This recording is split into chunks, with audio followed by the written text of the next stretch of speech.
Olá, tá começando mais um Minas Rural. Sejam todos muito bem-vindos. No programa de hoje você vai ver: produção de ervilha torta é alternativa rentável para a agricultura familiar em Munhoz, no sul de Minas. Em Acaiaca, na zona da Mata Mineira, projeto de geração de renda para agricultores, especialmente mulheres, muda as realidades locais. E tem dica técnica com passo a passo para o plantio do feijão de porco, que pode ser usado como adubação verde. E na receita tem rosquinha de cachaça.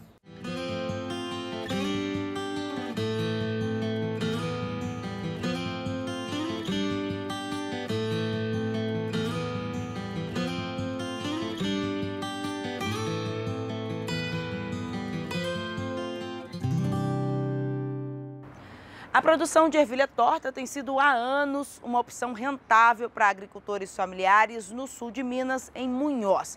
Por lá, esse cultivo está 100% na mão das famílias agricultoras. Com temperaturas mais amenas, o sul de Minas é uma região onde a produção de ervilha se adaptou bem.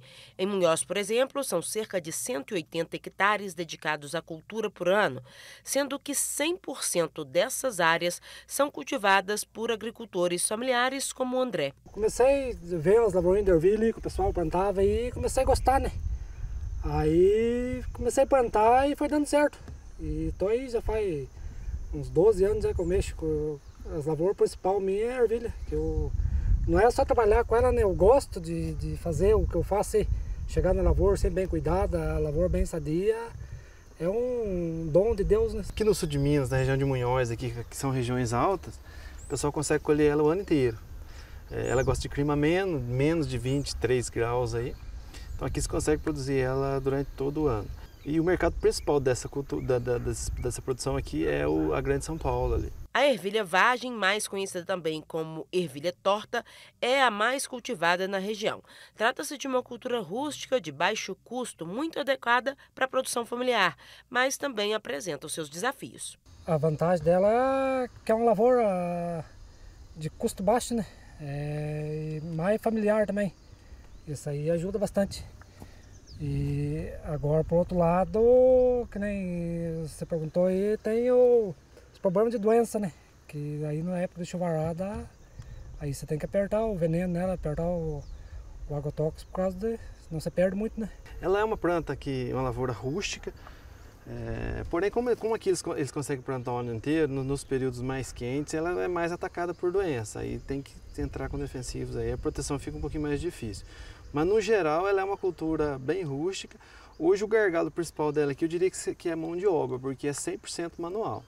Então a maior dificuldade que eles enfrentam aqui hoje é a questão de mão de obra, mesmo sendo produtores familiares, mas mesmo assim na época de barbante e de colheita tem que se contratar mão de obra de fora aí. A maior parte meu é sozinho. Tem funcionário que trabalha comigo sim, mas é passar fita, dependendo do serviço, eu faço sozinho. Não é para diminuir o custo, né? Geralmente a cultura ela é irrigada, né? Porque é uma cultura sensível à falta de água. Faltou água, ela diminui a produção, corta a produção mesmo. O pessoal faz o preparo de solo aqui, geralmente são terras arrendadas, porque tem que se fazer uma rotação de cultura. Então o produtor sempre vai sendo nômade, ele vai mudando de lugar. Preparo de solo, calagem, no caso aí, aração e calagem, depois adubação de base com NPK, né? Rico em fósforo. Aí, como ela começa a nascer, já começa a condução. Eles vão passando esses barbantes aqui, ó.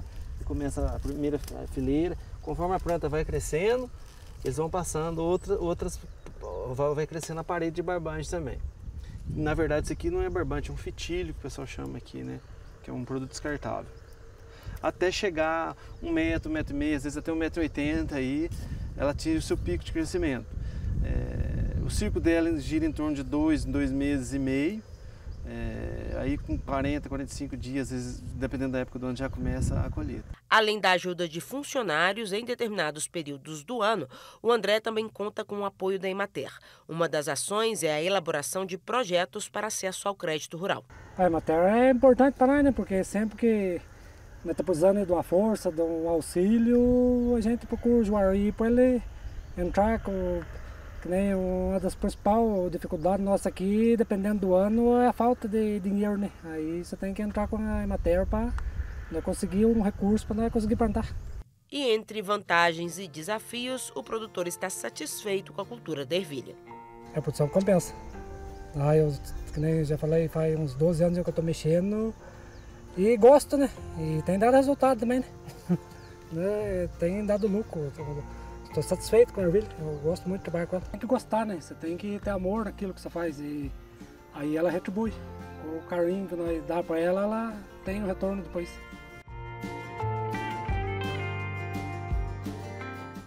A gente confere agora os destaques da nossa agenda. Nos dias 17, 18 e 19 de novembro, acontece o já tradicional Festival da Jabuticaba de Sabará, município da região metropolitana de Belo Horizonte. O Festival da Jabuticaba é realizado no centro histórico da cidade, em um circuito que compreende 4 praças e as ruas que as interligam, gerando mais conforto e segurança. Na programação, shows, cortejo com banda e, claro, muita comida e bebida boa. Também de 17 a 19 de novembro tem Festival da Rapadura em Itaguara, aqui na região metropolitana de Belo Horizonte. O evento na Praça de Convivência contará com shows, gastronomia, produtos da agricultura familiar e diversão para a família toda. No dia 29 deste mês acontece o primeiro Circuito do Queijo Minas Artesanal das micro-regiões do Cerro e Diamantina. O evento com palestras, mesa redonda, cozinha show, além de lançamento do programa de melhoramento do queijo da região. Para participar é preciso fazer a inscrição. Mais informações nos escritórios locais da Emater. A gente faz um rapidíssimo intervalo, mas fica comigo porque no próximo bloco tem dica técnica com passo a passo para o cultivo do feijão de porco, que pode ser um ótimo adubo verde. É num minutinho.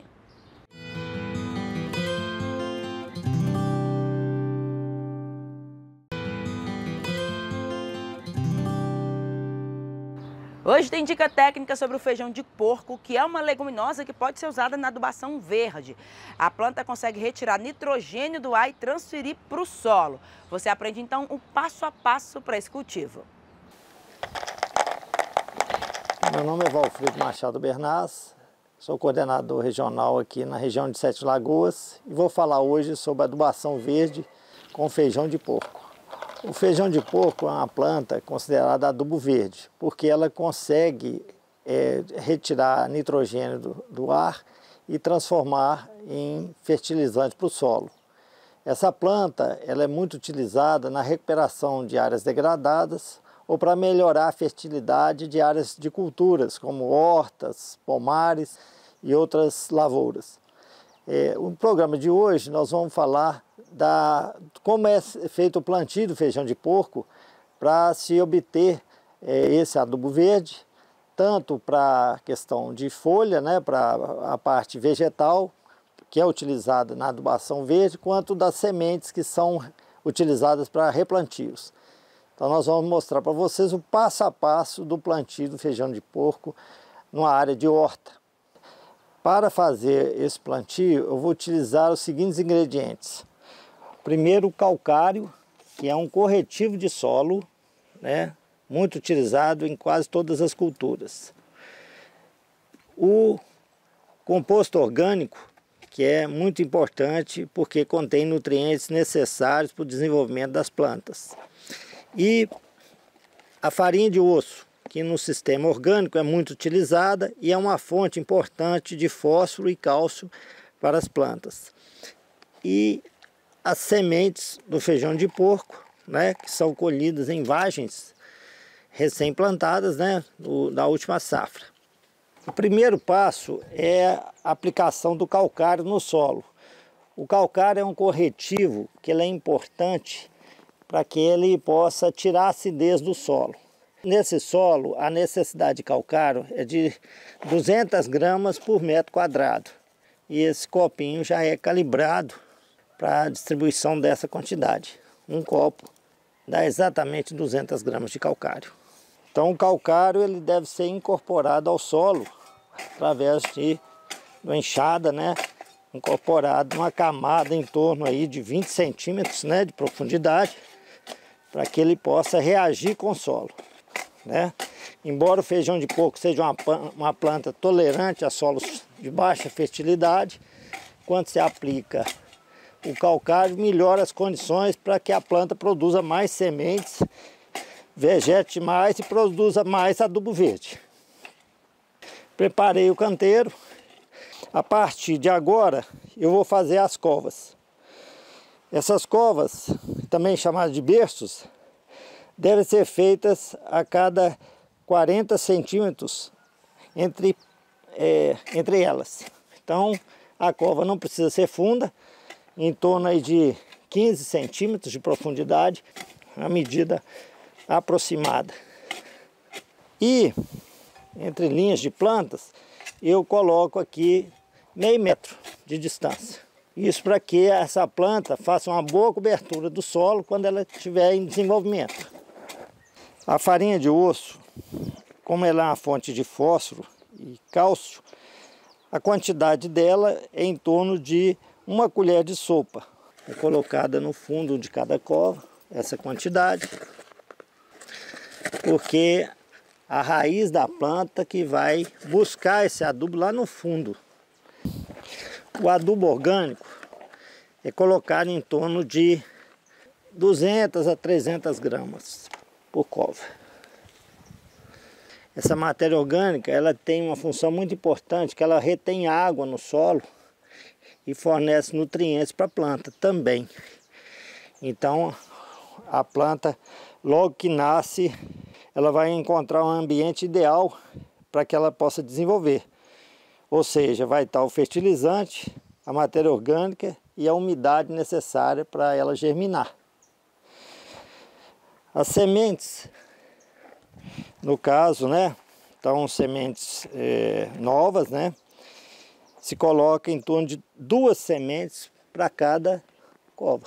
Após a colocação dessas sementes, aí eu vou tampar a cova, né, ou o berço, né, com uma quantidade de terra de em torno de 3 a 5 centímetros. Se eu tiver a possibilidade de molhar, eu molho imediatamente. Se não, quando ocorrerem as próximas chuvas, ela vai ter condição de inchar, a semente vai inchar e vai germinar. O feijão de porco, depois de 4, 5 meses de plantado, ele produz as vagens. E elas são utilizadas para novos plantios. Cada vagem dessa, eu colho aí em torno de 6 até 10 sementes. Quando o feijão de porco é destinado para adubação verde, ele é cortado e colocado sobre o solo quando ele tiver em torno de 3 meses de idade. Isso acontece porque no momento da floração, e é o momento ideal de ser cortado e usado como adubo verde, ele contém um maior teor de nitrogênio. O feijão de porco pode ser inclusive utilizado e consorciado com outras culturas que desenvolvem no mesmo terreno, como em hortas, por exemplo. Aqui nós temos um exemplo disso, é o feijão de porco consorciado com batata doce. Isso favorece as duas partes, porque a batata doce ela estrutura o solo, ela faz com que o solo consiga armazenar mais água e oxigênio, favorece o feijão de porco, e o feijão de porco também retém nitrogênio no solo, que favorece o desenvolvimento da batata. Então, os dois ganham nesse consórcio. Um outro consórcio muito interessante do feijão de porco, com lavouras comerciais, é o plantio do feijão de porco consorciado com milho. No caso, o feijão de porco ele é plantado nas entrelinhas do milho. O milho é que ele está plantado a 80 centímetros, uma linha da outra, e o feijão de porco é plantado na parte central entre essas duas linhas. O feijão de porco ele deve ser plantado 30 dias depois do plantio do milho, para que esse milho possa ter um primeiro desenvolvimento e o feijão de porco ele começar a desenvolver sem concorrer com o milho no seu início. Depois que o milho já está bem crescido, eu vou ter a produção do feijão. Ele aqui, no caso, ele já está na fase de florescimento. E nesse momento, enquanto o milho está secando, ele vai desenvolver e produzir as vagens, E eu vou estar colhendo tanto milho para grão quanto feijão, vagem, que eu vou utilizar nos outros plantios. É uma planta muito resistente e que ela dá uma produção de semente muito boa. A gente faz mais um intervalo, mas é rapidíssimo. Fica comigo, porque no próximo bloco vamos juntos para Acaiaca, na zona da Mata Mineira, ver um projeto que está gerando renda para mulheres agricultoras. É no minutinho.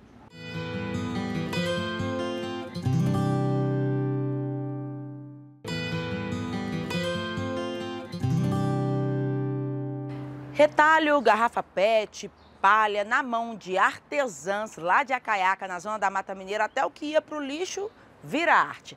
Elas fazem parte de um projeto desenvolvido pela Emater Minas lá na região que incentiva ainda a produção de biscoito, doces e quitandas. Agricultores familiares de Acaiaca, na região da Zona da Mata, estão desenvolvendo atividades que garantem um dinheiro extra e ainda possibilita a independência financeira, principalmente das mulheres. É o projeto Geração de Emprego e Renda, Soberania e Segurança Alimentar da região de Acaiaca. Ele foi escrito na pandemia. Houve a oportunidade, através da parceria com o Ministério Público e Justiça do Trabalho da Comarca de Ouro Preto, a possibilidade de estar desenvolvendo alguns projetos, sobretudo nos municípios que foram atingidos pela lama, né, da barragem Fundão. Na comunidade do Coqueiro, um grupo de 10 mulheres se reúne toda semana na casa de Dona Mary para produzir diversos tipos de artesanato. Olha, nós fazemos costura, colcha de retalho, pano de prato, costura criativa. Nós trabalhamos com palha de milho também, porque que começou, na verdade, com palha de milho, fibra de bananeira, porque é o que a gente tem mais na roça. Reciclado, trabalhos com garrafa PET, CDs velhos, tudo assim, a gente improvisa tudo. E com o projeto, elas puderam especializar e melhorar as vendas. Tivemos 2 capacitações de artesanato. Aconteceu, sobretudo com o grupo do artesanato, uma potencialização na participação de feiras e eventos na região, porque a partir daí elas tiveram, né, bastante material para poder estar divulgando e fazendo as exposições. Além de gerar renda, o grupo Mulheres de Fibra e Fé serve também para trocar ideias, saberes e conselhos. O grupo também é uma força para a gente, né? Para as amigas estar desabafando, falando com a outra o que está sentindo e o que eu preciso de estar mudando na minha vida. Logo a pessoa já vem falando com a gente, a amiga já vem, não faça isso, essa coisa vai passar e vai mudar. Então o grupo é muito importante também nessa união, sabe? Outra atividade do projeto é desenvolvida na comunidade do Maracujá. 11 mulheres estão envolvidas na produção de biscoitos de polvilho, pés de moleque e bolachas sem glúten e lactose. O trabalho com quitandas foi iniciado em 2015, com o objetivo de gerar renda para as mulheres da comunidade. A venda dos produtos é realizada para o Programa Nacional de Alimentação Escolar, o PNAE, o Programa de Aquisição de Alimentos, o PAA, e também para Ponte Nova, Belo Horizonte e Mariana. O projeto Geração de Emprego e Renda, Soberania e Segurança Alimentar, contemplou a agroindústria Quitutes do Maracujá com vários equipamentos. Que aí veio forno, veio a pingadeira, maçadeira, tabuleiros e bastante coisa que veio. A contribuição com a merenda escolar, sobretudo com a merenda escolar, né, e com a renda para essas mulheres e na cooperativa como um todo. E com tanta dedicação e qualidade, a agroindústria atrai vários visitantes. Aqui já veio várias pessoas, já vieram o pessoal de Sem Peixe, Rio Doce, do Rio já é 2 vezes que vem, estudante do Rio, pessoal de Goiabeira, de Barra Longa. Outro ponto em comum entre as duas comunidades é que ambas fazem parte da COAPRA, Cooperativa da Agricultura Familiar Solidária de Acaiaca, que é composta por 33 agricultores agroecológicos, sendo a maioria deles mulheres. E com o projeto, puderam ampliar ainda mais o mercado consumidor. Foram várias melhorias, né? Porque antes a gente trabalhava, mas não tinha onde vender. plantava, não tinha onde vender. Então, às vezes as pessoas sobrava tempo para trabalhar, mas não tinha onde trabalhar. Além de incentivar a geração de renda, o projeto contribui também para a valorização do trabalho feminino e da agricultura familiar. É uma autovalorização, né? Tanto do trabalho da mulher, quanto desse envolvimento com a comunidade também, né? De saber que elas estão ali dispostas ao trabalho comunitário. É uma importância grande porque, através da agricultura também, nós conseguimos extrair alguma coisa para a gente estar trabalhando aqui. Então, quer dizer, é uma união de duas coisas que ajuda a gente demais. Então, a importância é muito grande, porque da nossa agricultura, nós conseguimos extrair, né, igual a menina já disse, a fibra bananeira, tem aí a abóbora d'água, que eu não sei como que vocês conhecem lá, cabaça, outro fala abóbora d'água, que a gente trabalha, né, também da terra. Nós conseguimos fazer a cerâmica. Então, a importância da agricultura com o artesanato é imensa, é imensa. Chegou então a hora gostosa do programa. Hoje a gente tem rosquinha de cachaça, é isso mesmo, com o chefe Fernando Couto. 100 ml de leite, 100 ml de cachaça ou suco de laranja. 100 gramas de açúcar refinado, uma colher cheia de manteiga, 60 ml de óleo, um ovo, uma colher de chá de fermento em pó para bolo e a farinha de trigo é até o ponto de enrolar, em torno de 500 gramas. Isso a gente vai colocando aos poucos, tá? Desde já eu já vou acrescentar aqui o fermento, vou misturar esse fermento com a farinha de trigo. E já vamos dar continuidade aqui à nossa receita. Numa bacia eu vou misturar então o leite, o ovo, o óleo,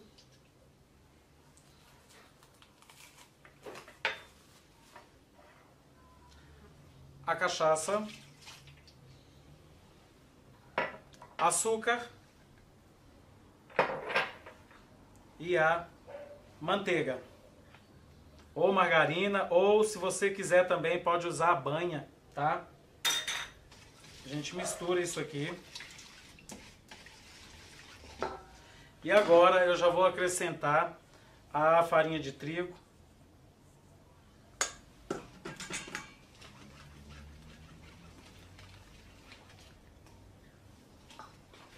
Pessoal, a massa ainda está um pouco mole, porém não gruda na mão. Vocês estão percebendo aqui?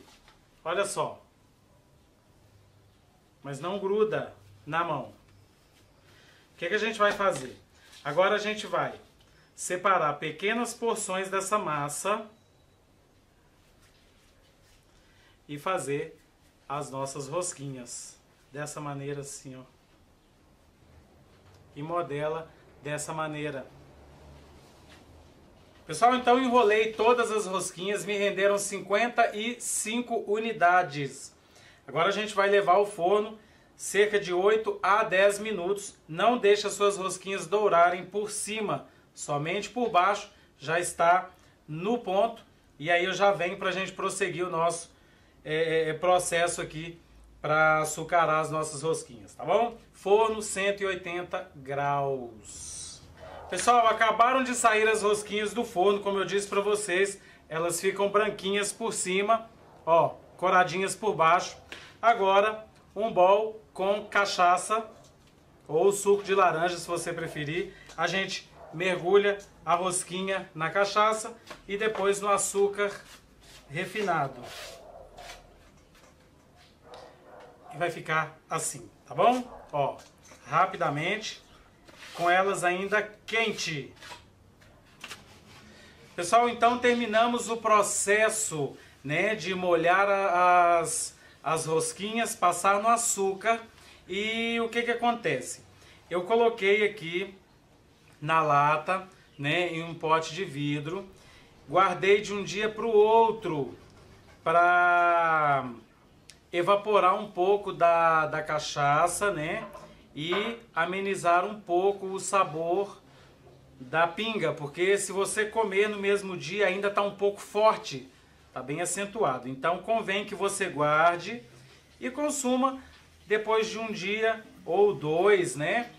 E agora a gente vai provar, vou mostrar para vocês. Olha só, gente, como que ela fica. Ó, olha só.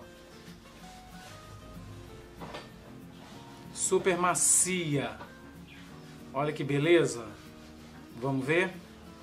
Você sente o saborzinho da cachaça lá no fundo. E ela é bem macia, gente. Fica muito gostoso. Como eu disse para vocês, repito. Se não usa cachaça em nenhuma preparação, troque pelo suco de laranja.